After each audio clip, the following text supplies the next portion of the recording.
सिंह आणि उंदीर. शिकार करून दबलेला सिंह आराम करण्यासाठी पडला आणि त्याला गाढ झोप लागली. जवळच्याच बिळातून एक उंदीर बाहेर आला.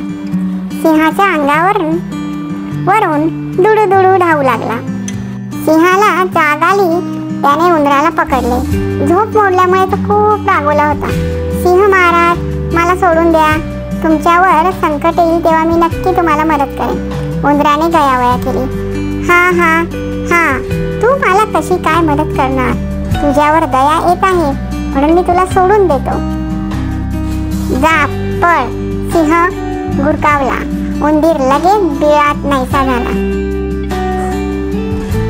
अनेक दिवस गेले. एके दिवशी सिंह शिकाराच्या जाळ्यात अडकला.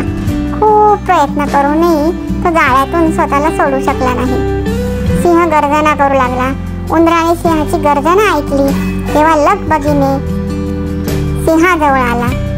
महाराज, तुम्ही त्या दिवशी मला जीवनदान दिले होते. आज मी तुम्हाला मदत करेन, तो म्हणाला. आपल्या तीक्ष्ण दातांनी उंदराने जाळे कुरतडून टाकले. सिंह जाळ्यातून सुटला. त्याच्यावरनं ही शिकवण मिळते, संकटाच्या काळी जो आपल्याला खरी मदत करतो तो आपला खरा मित्र.